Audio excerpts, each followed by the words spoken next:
welcome to my YouTube channel. Kali ini mungkin kontennya akan berbeda karena di sini aku akan berbagi pengalaman yang mana sekarang alhamdulillah aku sudah di semester akhir dan akan segera berakhir.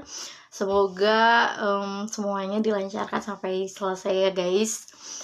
Oke, so jadi di sini aku akan berbagi cerita tentang pengalaman aku dari semester awal sampai semester akhir.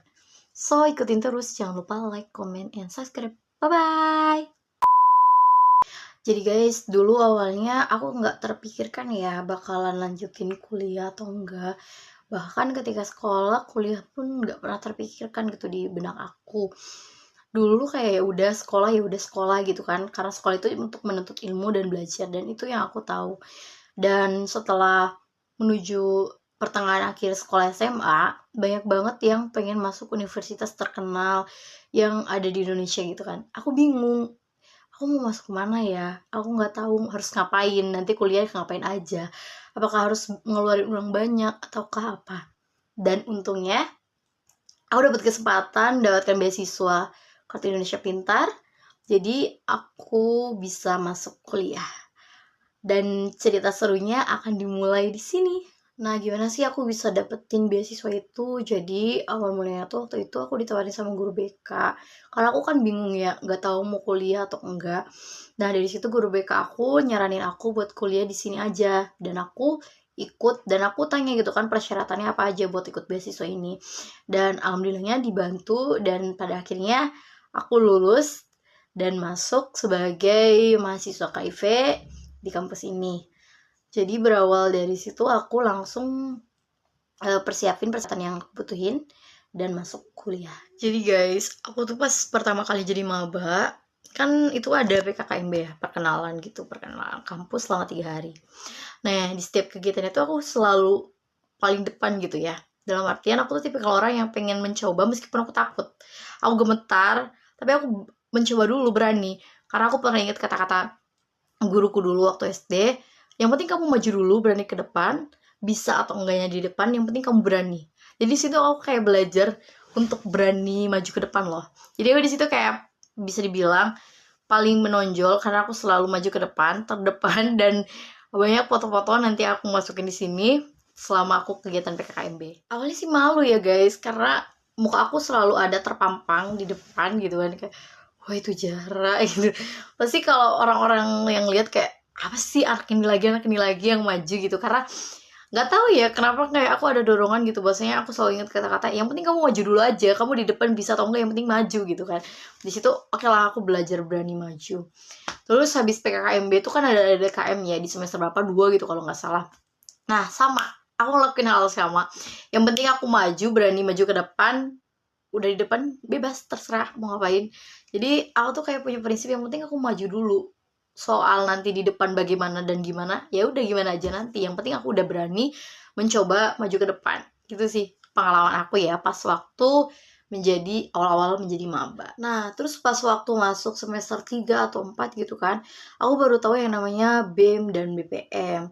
Yang dimana kan kalau zaman sekolah dulu nggak ada ya, paling di sekolah dulu cuma ada OSIS, Pramuka, PMR, sama PKS, dan itu pun kayak cuman nggak bikin apapun gitu, kayak cuman mengikuti ekstrakurikuler biasa. Dan di dunia kampus ini ternyata berbeda. Aku banyak banget pelajaran yang aku ambil dari kegiatan ini, dan aku mengikuti kegiatan BEM, dan aku bagian dari anggota departemen adkesma ya, advokasi aku lupa lagi, advokasi kesehatan mahasiswa gitu, kesejahteraan mahasiswa.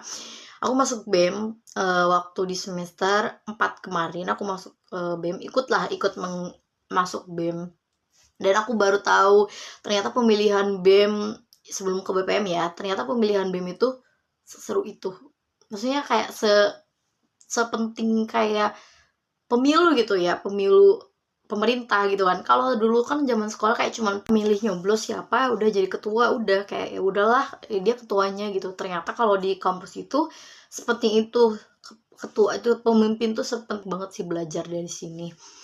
Waktu aku di BEM banyak banget pengalaman yang aku dapat, pelajaran yang aku ambil, pokoknya seru. Dan aku yang tidak tahu sebelumnya jadi tahu bahwasannya oh ternyata di BEM seperti ini. Next lanjut, aku setelah BEM itu ada BPM di atasnya.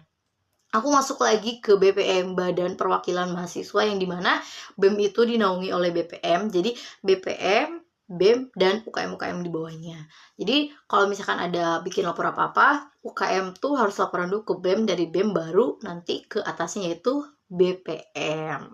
Nah gitu guys, jadi itu pengalaman aku selama kuliah dari semester 1 sampai semester 6 kemarin. Aku mengikuti banyak ekstrakurikuler. Jadi ada banyak UKM di kampus aku, jadi kayak teman-teman mahasiswa ini bisa menyalurkan bakatnya lewat UKM-UKM ini gitu. Mungkin itu guys pengalaman aku selama mengikuti kegiatan organisasi yang ada di kampus. Banyak banget sih pembelajarannya, mulai dari hal yang awalnya tidak aku ketahui jadi aku ketahui. Terus kayak ternyata kita harus menjadi pemimpin untuk diri kita sendiri dulu loh sebelum memimpin orang lain, karena kepemimpinan itu sangat penting untuk ibaratnya menentukan arah, seperti itu. Seperti kayak kamu nggak bisa mimpin diri kamu sehingga kamu kehilangan arah, aku hari ini mau kemana, mau bagaimana, seperti apa, dan sebagainya. Gitu guys, itulah pengalaman yang aku dapat ya selama aku mengikuti kegiatan organisasi di kampus. Apalagi ya, sebenarnya masih banyak ya pengalaman selain di kampus, ada di luar kampus selama masa kuliah ini. Aku banyak banget mengikuti kegiatan organisasi di luar kampus juga. Kalau di eksternal itu aku kebanyakan mengikuti kegiatan sosial guys, kayak ada Pelita Intan Muda, Jabar Bergerak Zilenial, terus kayak pokoknya kegiatan-kegiatan yang berbau sosial. Jadi kayak aku relawan gitu, karena aku dari dulu suka banget mengikuti kegiatan kayak volunteer gitu. Karena mungkin suka, jadi kayak nggak butuh alasan buat nggak ikut gitu kan. Kalau ditanya pun kenapa ikut ini alasannya, ya nggak ada, karena aku suka gitu mengikuti itu. Jadi banyak banget sih pelajaran yang aku ambil kalau dibandingkan organisasi luar sama kampus. Kataku lebih baik kamu mencoba untuk mengikuti organisasi luar, karena itu jangkauannya lebih luas lagi dari kampus. Mungkin kampus juga luas, cuman hanya sekadar lingkup kampus organisasi itu, tapi ketika kamu masuk dulu luar, itu akan lebih luas lagi jangkauannya. Bahkan kamu bakal mendapatkan pelajaran yang sangat-sangat berharga dari orang-orang hebat yang ada di luar sana. Oke guys, mungkin cerita pengalaman aku segitu ya guys ya. Maaf kalau singkat, maaf kalau misalkan ada yang salah. Aku di sini hanya ingin berbagi pengalaman dari sudut pandangku. Mungkin teman-teman bisa mempunyai sudut pandang yang berbeda daripada aku. Tapi di sini aku hanya ingin berbagi cerita pengalaman tentang aku selama perkuliahan maupun di luar kuliah. Jadi makasih yang udah nonton, ambil yang baiknya, buang yang buruknya. Jangan lupa like, comment, and subscribe. Bye-bye, sampai jumpa di konten selanjutnya.